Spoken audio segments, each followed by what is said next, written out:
Yeah, so It we're was- definitely. it Oh, was- sorry, it's time. My sister and sister-in-law go there. I'll have That's to scary go. stuff. I feel like they would Yep. really enjoy going. Hello, we're going to start. Hello. Scott's going to lead the meeting. I'll try Scott. to remember how it's done. You'll do great. Already are.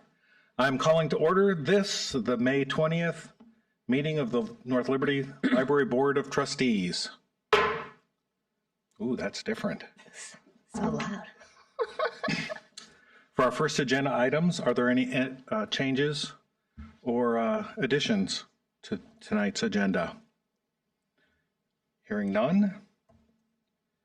Item 2, wow, we actually have someone in the gallery. Are there any public comment to be made? No, there is not. Moving on to the next. Do we have the right people for approving the mid? Or we're good. We're Okay. the quorum. Okay, so our next agenda item is approving the minutes for April. Is there anyone that wants to And did make a I put it motion? in here this time? Pardon? You said, did I include it? Oh, is it in here? I don't know if I did. Oh my gosh, that's a fail twice in a row. Is it?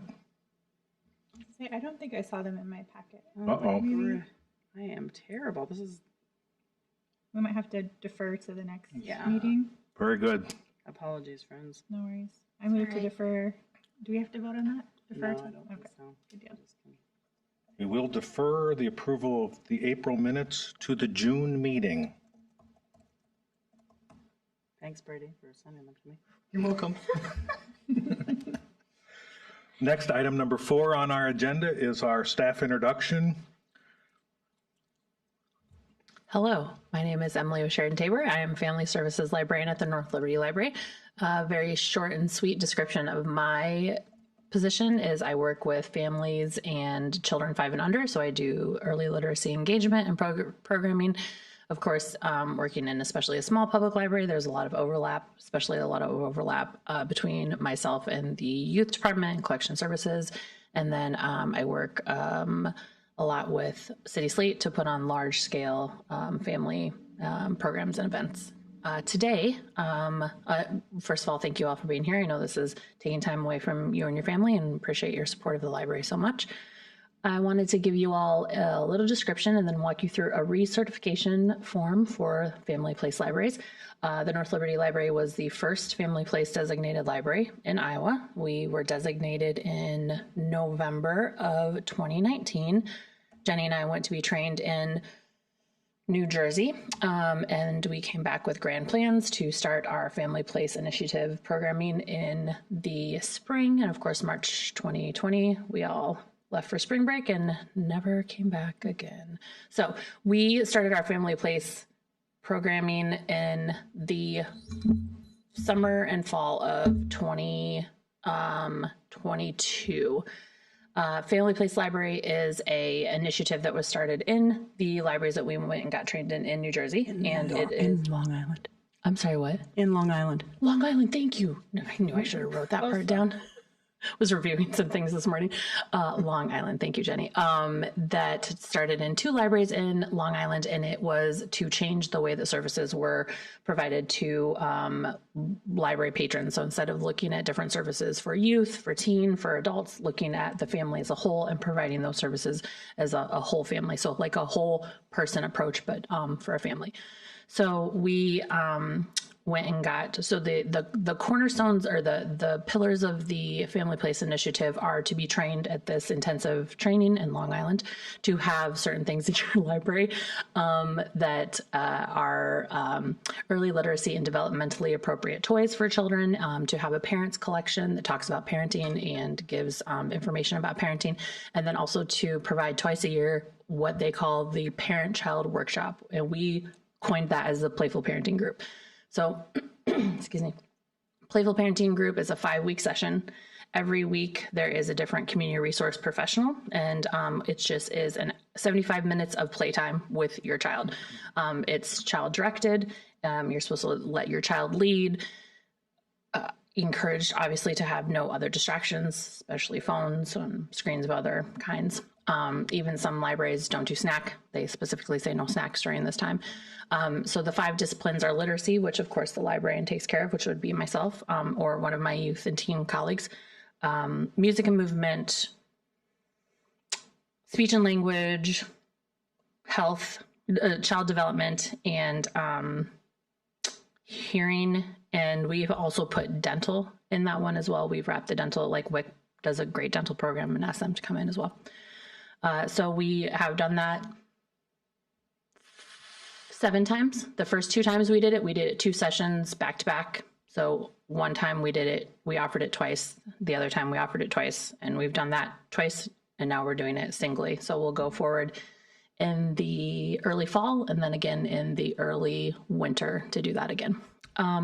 But one thing that we haven't done yet, which has been interesting and a little bit difficult for us just to wrap our heads around because we haven't done it, is our recertification. So every year you have to be recertified with Family Place Libraries. It basically is a bunch of questions to see what your library has been doing, what the impact on your community has been. We have not had to do it, first of all, because we put our programming on hold for 1.5 years. And then secondly, after that, they waived that next round of recertifications because people were just starting to open up their libraries. And as difficult as that was to also integrate the programming as well, they gave everybody a pass. So I thought tonight I would, like I said in the beginning, give you a little background on Family Place Libraries and then kind of walk you through the recertification form. So our recertification form, it's mainly pretty simple. You have to do these required actions. So these ones are very simple. You just give contact information for the primary person of contact, which is mine, my name, my title, and where our library is. The parent-child workshop is that 5-week session that we call the Playful Parenting Group. And that just talks about what resource professionals we have reached out to. So we've used everyone from Child Serve to enrichment therapy. We've had people come from neighborhood centers of Johnson County to talk about, or to be a resource professional to talk about child development. We've had West Music come. We've had Music for Life come. Like I said, we've had WIC come and do like their dental program.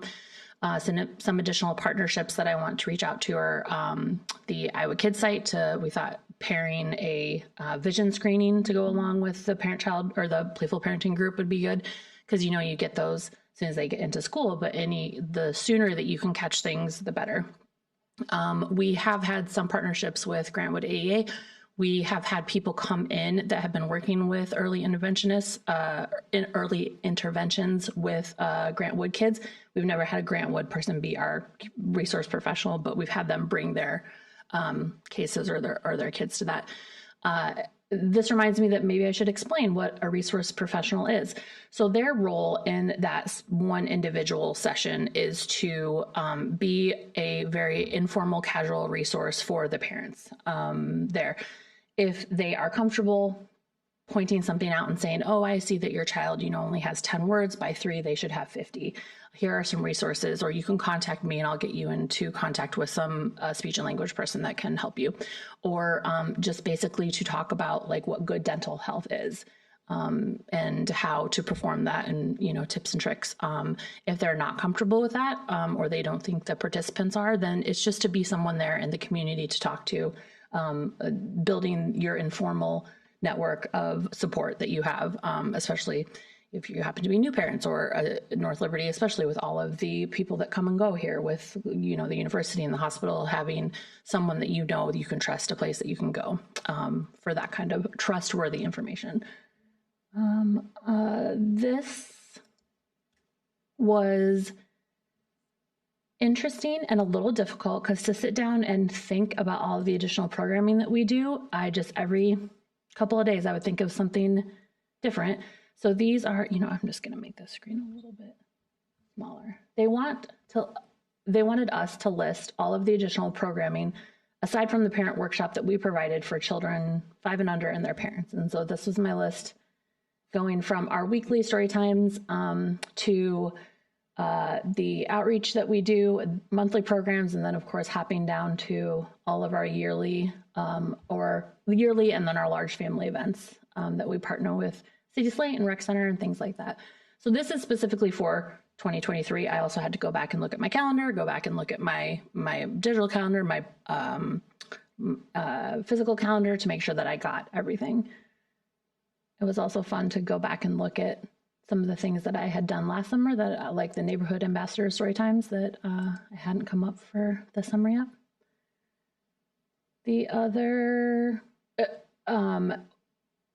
one thing that really pulled us towards Family Place, Jenny had talked to, or had sat in at a presentation that a friend had done for her for the ARSL, which is the Association for Rural and Small Libraries, and she sat in this presentation. Her friend from Mississippi is a Family Place library, and she thought to herself, we do most of these things already. We already have a dedicated space for children. We already have a parent collection that is near our floor, our library floor, activity floor. We already try to provide these services with just the basic fact of having my position, the family services that's garnered towards, or to specifically focus on children 5 and under. So it was a really easy fit that we already had these things already in place, and the things that Family Place lays out for their initiative, we were already doing. So it was very easy to slip into that. Oh yeah, parent collection. So then the other big part I thought of this was the collaborations and partnerships. So going through all of the collaborations and partnerships that we do. So not only so they specifically say here, you want to list what this partnership does and the impact that it helps the library make. So of course, there's our playful parenting relationships that we had that I have already spoken about, but then all of the other collaborations and partnerships that we do just on a daily basis to provide expand our services outside of the library, to make the library be welcoming and give everyone who comes in a sense of belonging, but also to understand our community and what they need. And we can spend all day thinking about what we would like to give back to our community, but is it make an impact if that's not what they need or what they want? Then the last thing that I wanted to show is we now will be listed, and we were listed before, but it was basically just, so and the reason this still says North Liberty Community Library is because I haven't submitted it yet. It's due today. And so I thought, like, what a great thing to be able to walk you all, because once I submit it, I can't access it. So walk you all through it. And then I'm just going to go sit in the back of the room and submit it when I'm done. So before it was just this, it was just our name, our phone number, and our location. And then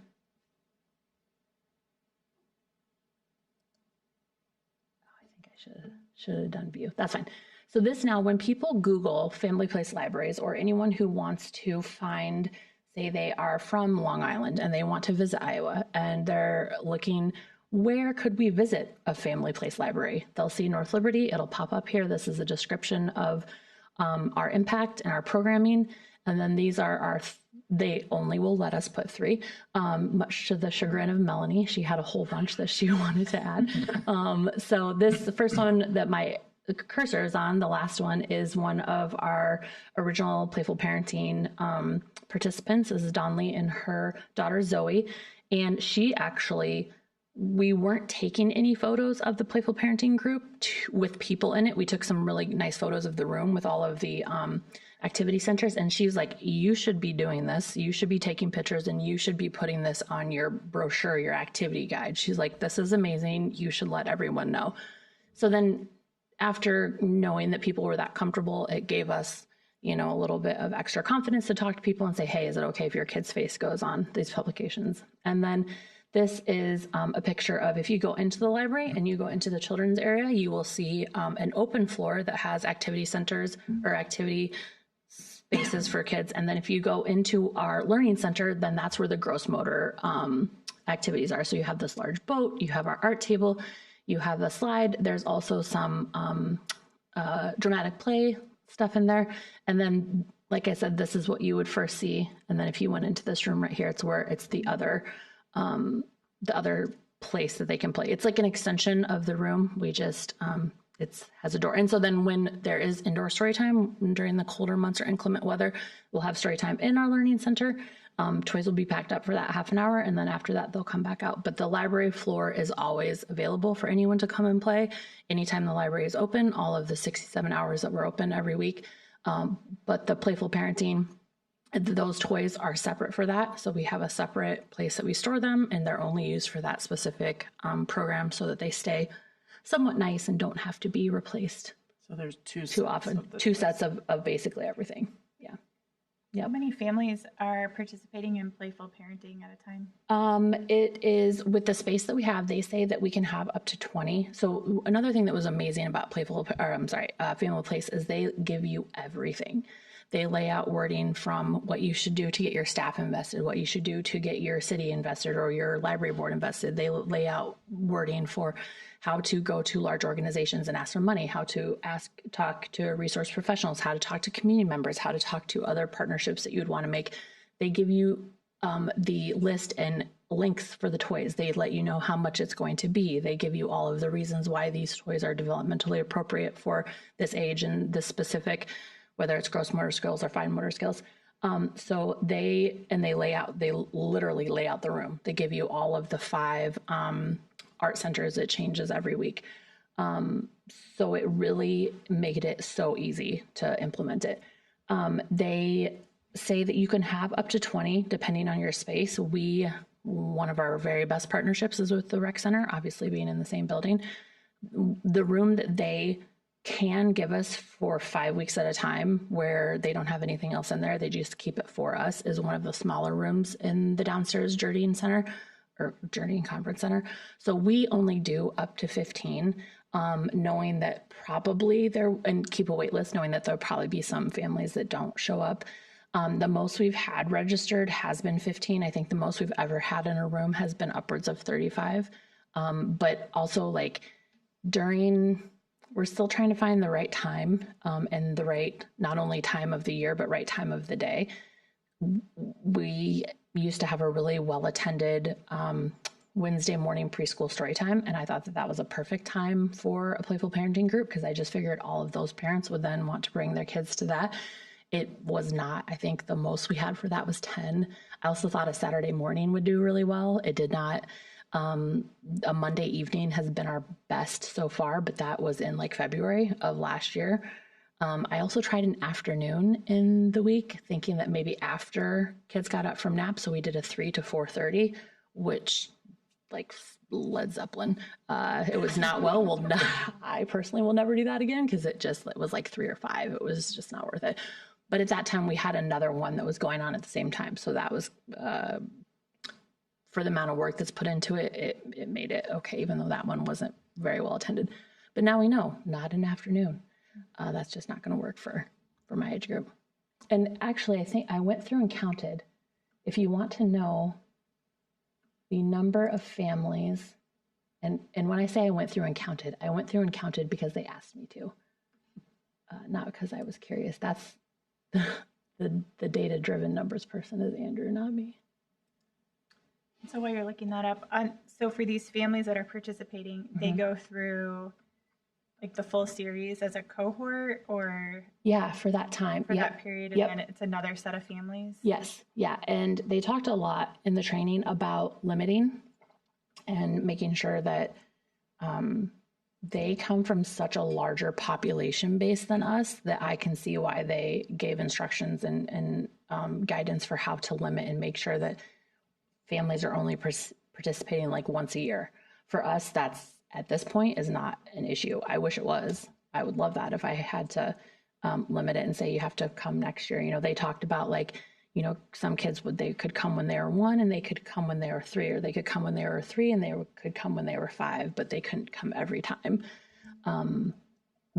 So it is also not no one is holding you to coming to this one. If you are not, or if you are unable to attend, that is fine. It's a flexible situation, just like all of our programming is. So if they are not able to come 1 week, then they just don't come that week. But they finish it up the 5 weeks with the same people that they started with initially. Any other questions?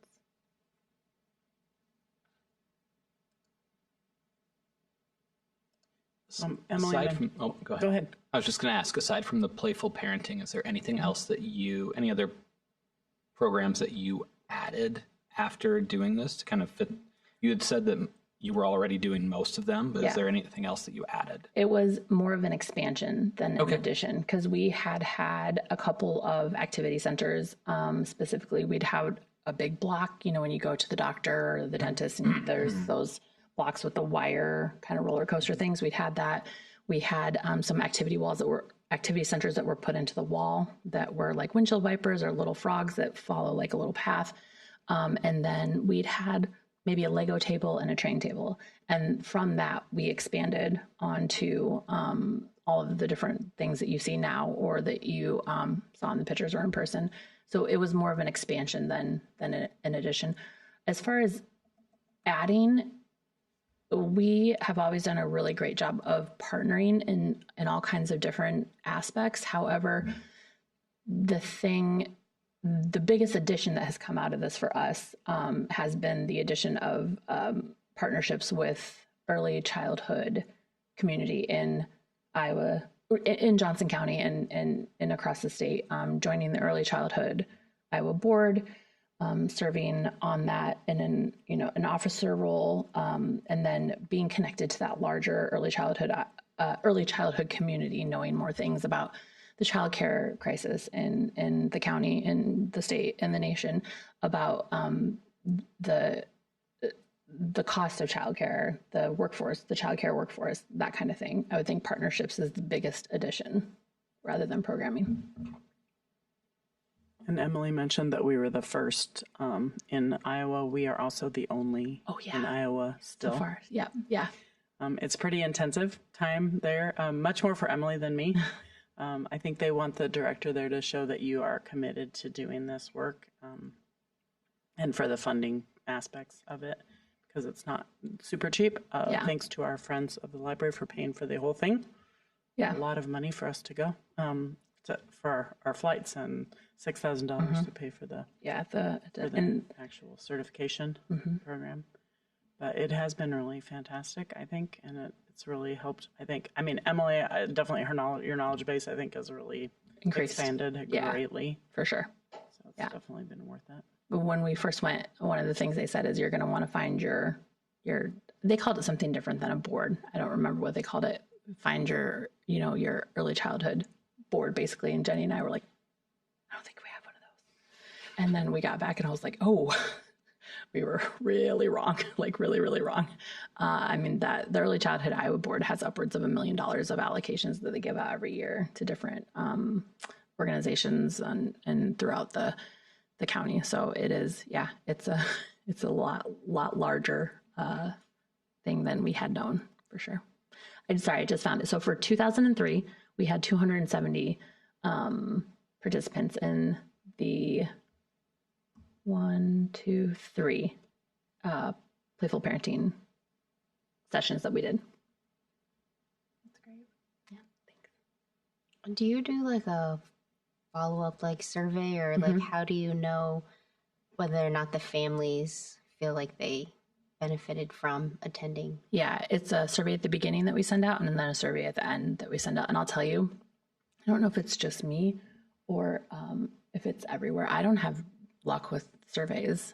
Even when we had like a children's performer come a couple months ago, and we've had her before, and there's been a crowd of 100 or more, and there was 30. So we send out like a poll, like, hey, why didn't you come to this, right? And like no one filled it out. And whether that's like social media saturation or people just don't. You just have to tell them you'll give them a $50 Amazon gift card. They'll be in the drawing. I should. I have some extra, so that's a great idea. Yeah, and mostly it's the time. That's why we're continuously. That's why I have not settled on a firm time that and maybe that's better. Maybe we find a time and families then know that that's where it is and then they work around it. But it's because we're kind of all over trying different time slots is when we get feedback, that's the feedback that we get. Oh, because it wasn't a consistent time. Okay. Yeah. Sometimes there has been anecdotal responses. Like I mentioned, the Grantwood AEA people, they will come back and say things like, they had a family that was just super anxious. Mom was like, had really bad anxiety. And I was like, well, this is the perfect place for her, right? It's like a set number of people. It's a set number of things. Like, please just let her know she doesn't have to register. She can come anytime, Right. come and go as she pleases. And she just said, I don't think she ever showed up. And Grantwood caseworker was just like, she's just anxious about people, anxious about spaces.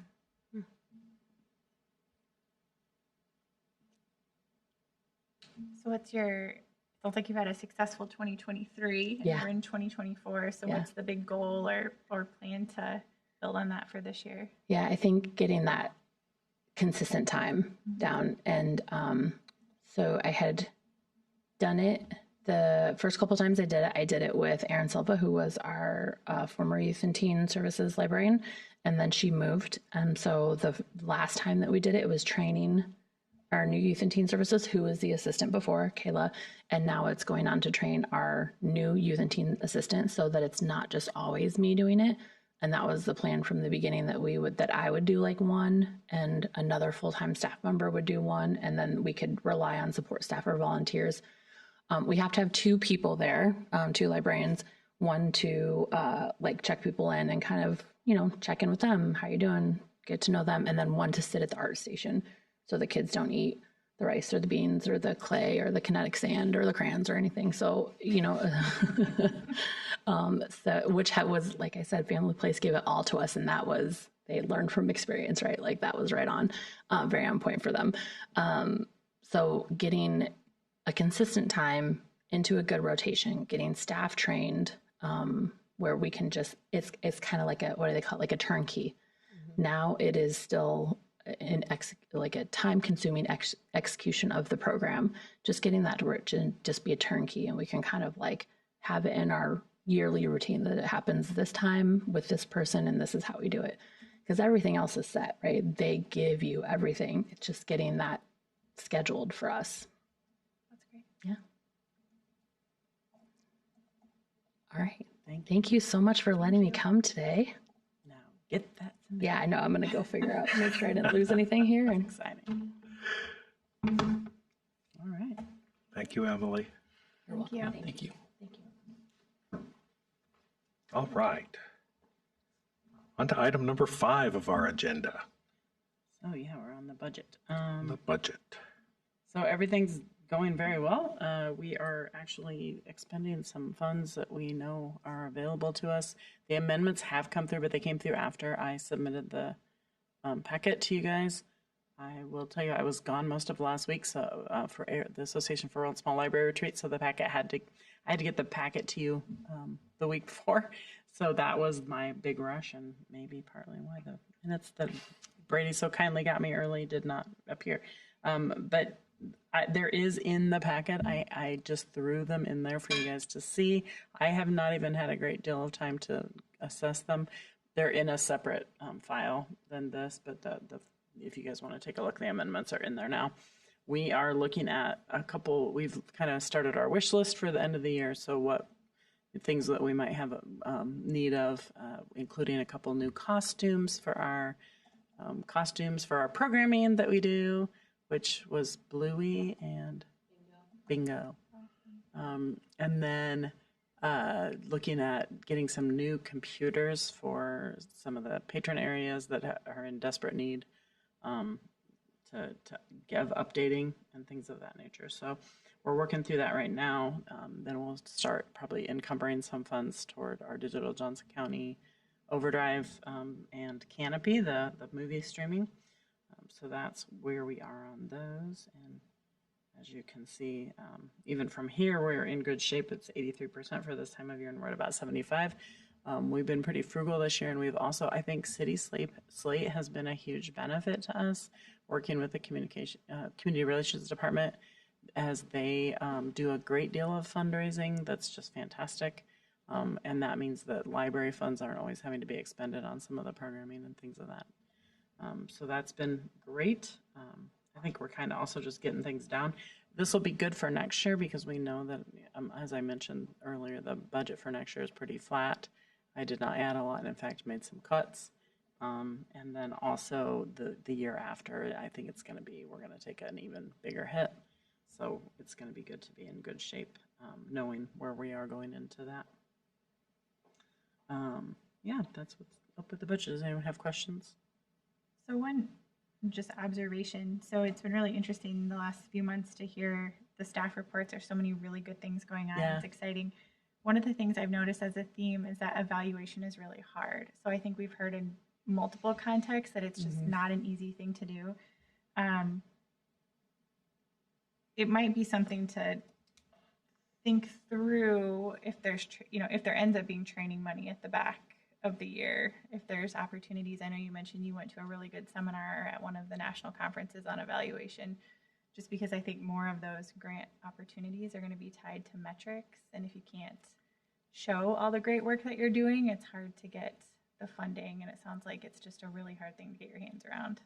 That is exactly, you're exactly hit on something that was a big conversation during the Knight Foundation leadership program that I went to in February, was talking about the actual funders were telling us that exact same thing. Libraries are historically not great at doing that. And they said, you can tell us all you want how great you are. We know you're great, but you need to show us. So it's definitely something we are working on. Both Andrew and Jennifer have attended a conference called Ripple, which is RIPL, and I cannot tell you what those words stand for or what the acronym is for, but it's about metrics and measurements. Andrew does a great job, as you can see in the reports, of doing that with the collection, which is an easy, quantitative thing. It's the qualitative measuring that we have more difficulty with.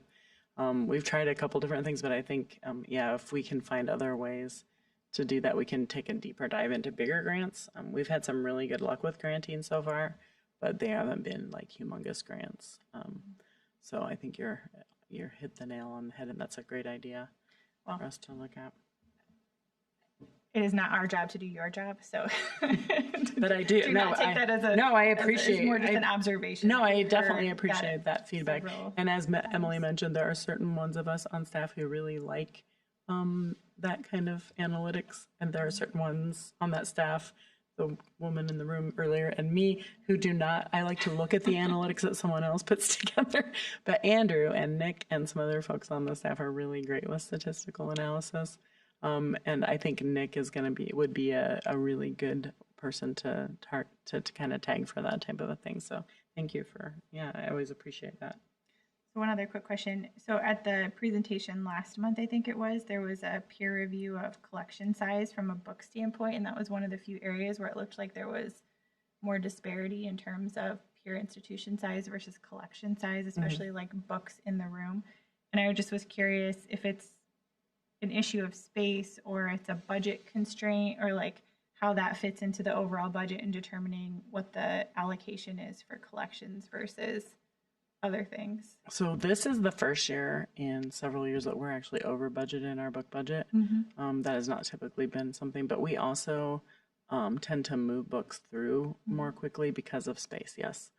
So that will continue to always be a challenge. Even though we have this beautiful new facility, space seems to always be the biggest challenge. The other thing is I think we know for our library specifically that we're really strong in programming, and that is the demand. It's really high demand. So I don't know that just adding more materials would change the statistics a lot. That's helpful. Thank you. We do really a lot of patron-driven collections. So a lot of our collection development is based on requests. We almost always purchase if someone requests something. Don't say that too loud. The one attendee in the room who's reading in the back corner will. Good idea. That is all right. Shall we move on to the rest of the reports? Yes. Very good. So, and since this, we've had a couple other changes too. So we have hired 4 new library assistants. Initially, I mentioned that we had been filling 3 vacancies. We we had 2 vacancies initially, and we're going to hire 3.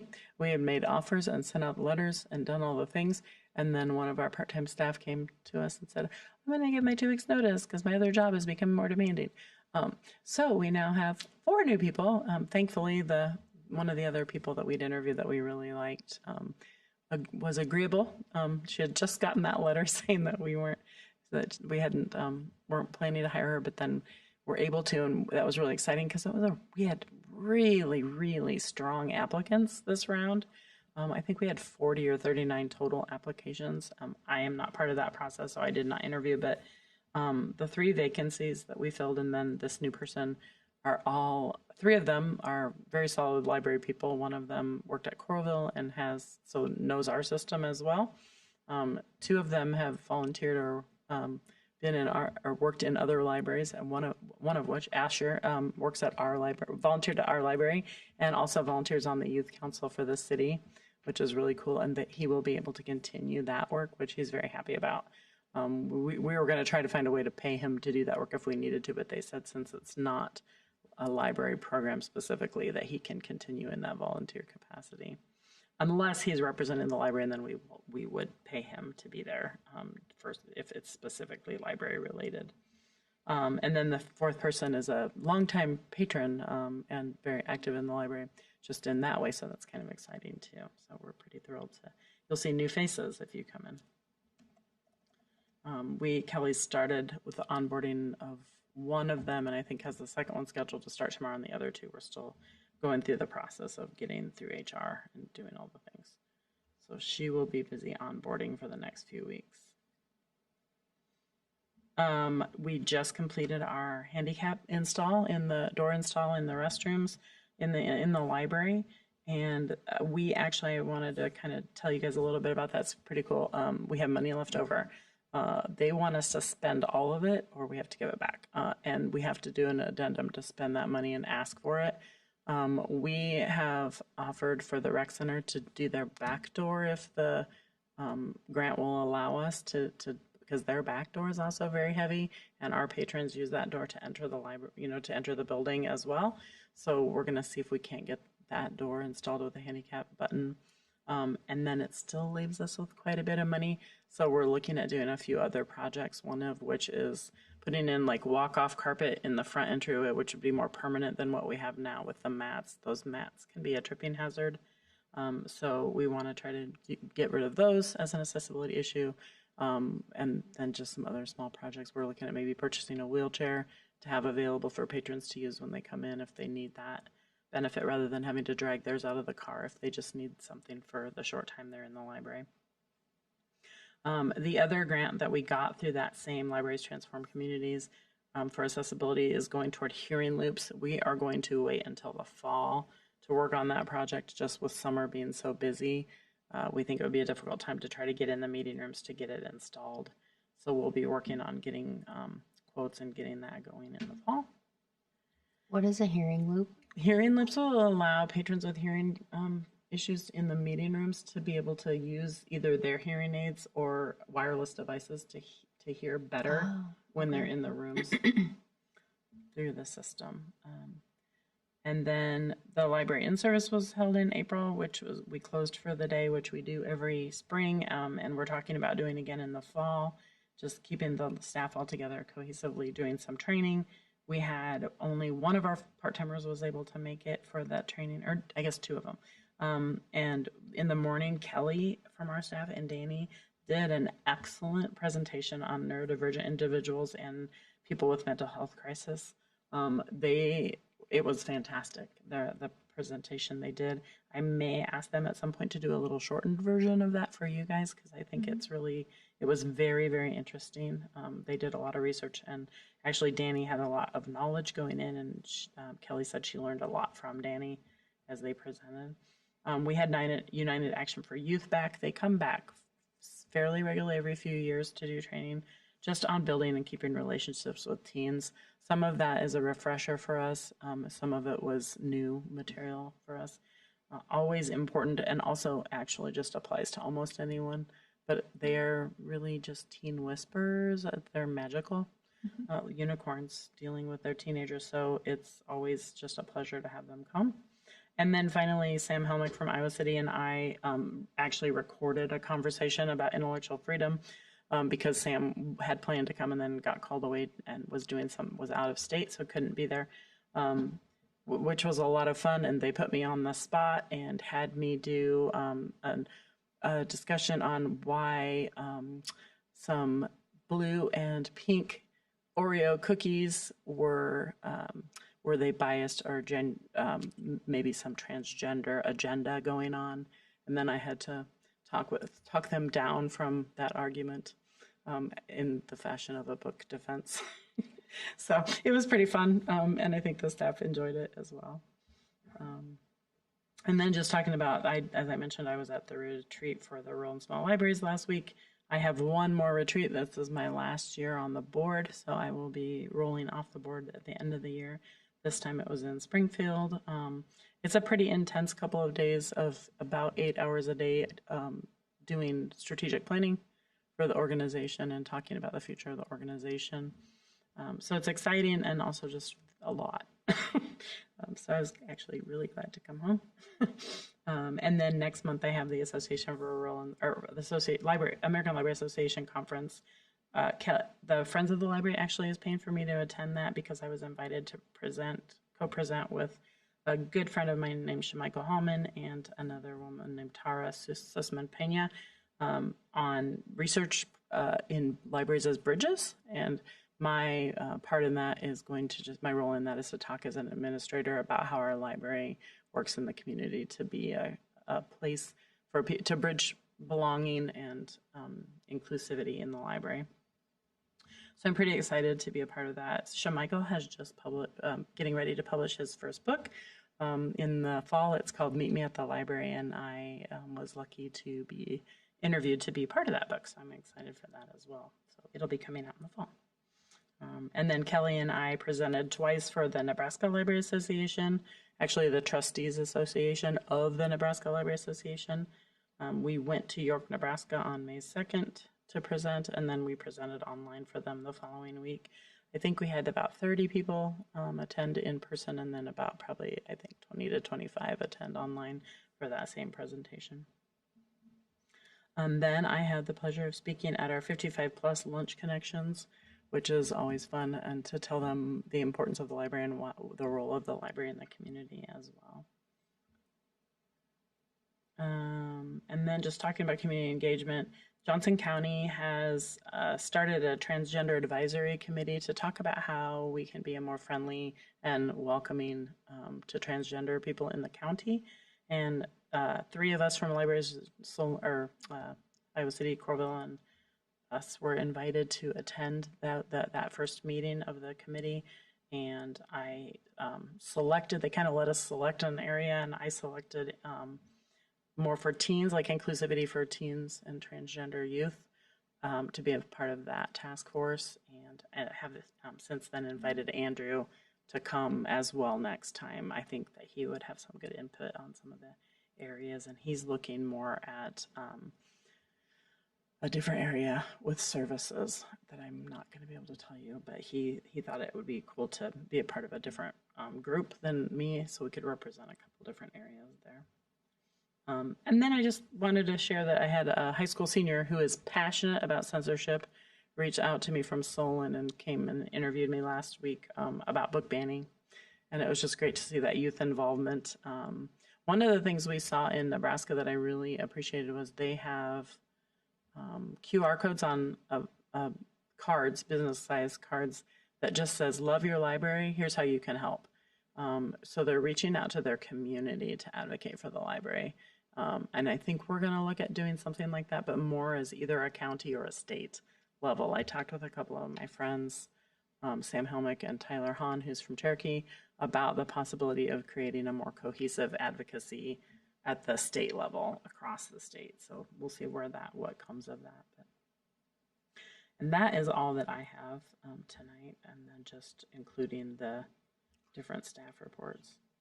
And I don't know why this page, the youth diversity analysis, is in the middle of that. What happened there?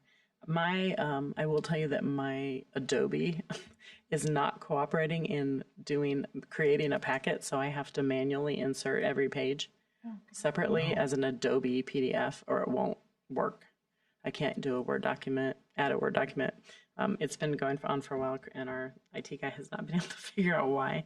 So if there's mess ups, that's probably partly why, and partly just, like I said, because I was trying to get this kicked out to you guys early. But so that one page is not where it's supposed to be.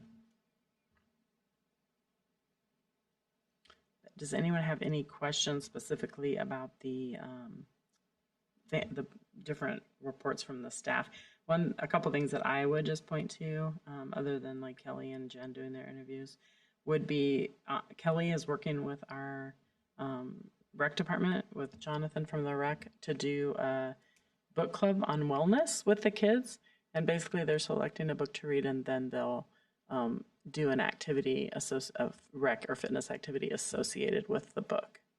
So it's kind of fun. I think the first one they're doing is something with a softball with a girl who wants to play softball on a boys team, or baseball on a boys team. And so they're going to play a game after they do the book. So it's a pilot program. We'll see how it goes, but that's kind of fun. And then the diversity stats that are in here, is this the programming for the youth? Is that what they relate to? I just was the diversity. This is just one of the diversity pages from a file that I always plug into just separately in the packet. Okay. From Kayla and Zoe, our Youth and Teen Services. They do a diversity audit of our materials every month. All the new materials coming in, and they've tackled the entire youth collection. So this is just some of those figures from that. Okay. And I don't know how it ended up in here, to be honest with you. I just thought it was interesting. I was trying to figure out what. Yeah, they're there somewhere, and I think the whole file is actually in your packet as well, somewhere. Perfect. Hidden in there. The flamingo flocking is going on right now in the library. Last year we had a really big success of that. We raised over $1,000 in the library. This year we're at $200, and part of that is my money that I donated. So I don't know what happened there. I was hoping if I nudged it up it would work, but so far we've had a couple hundred, and every 100 they do, they stick a new flamingo into the thing. This was the program that used to, if you guys had seen it out, we used to do it every day in the whole month of May, and Melanie pretty much did it single-handedly every night at 10 o'clock. She would go to a house and do the lawn full of flamingos, but it's very labor-intensive, even when you have volunteers. I think Laura's done it for us. I didn't, but... Oh, you were going to, I think, one year, weren't you? I think I was going to help, yeah. So that was, so we're trying that one to see what happens, but so Melanie talks about that. And we've had a lot more just community partners asking us to do displays on their behalf. So there's a couple of those up right now, which she mentioned. It's interesting to see those happening.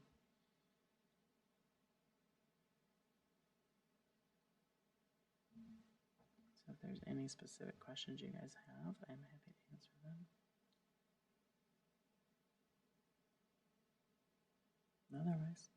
Otherwise, we can move on to item number 6 on our agenda tonight.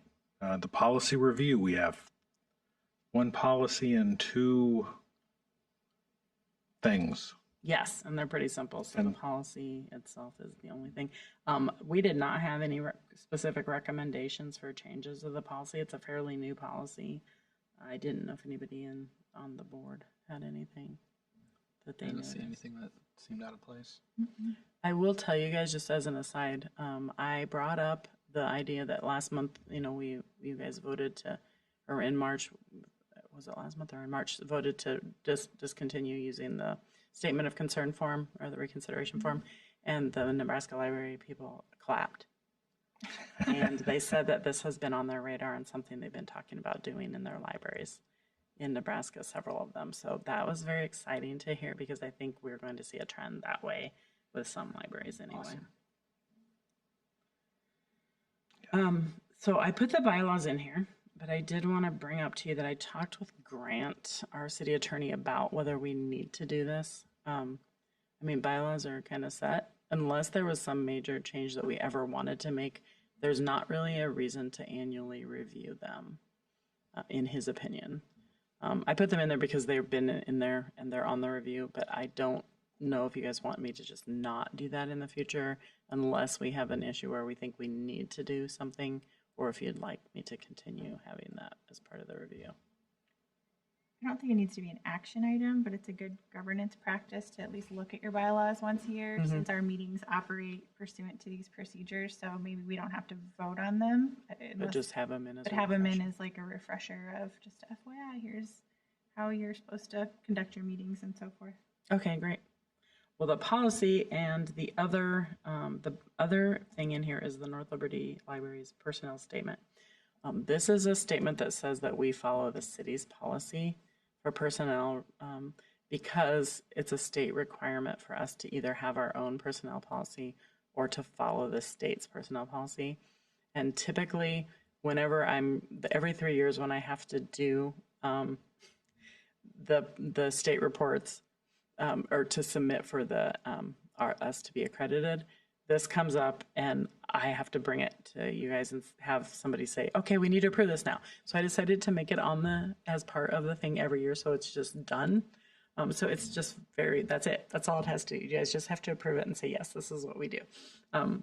So it's the program policy and that one that would need action items, would be the 2 action items. I move that we approve the program policy in its current form and the personnel policy statement in its current form. I'll second that. All approve, or all in favor, please say aye. Aye. Opposed?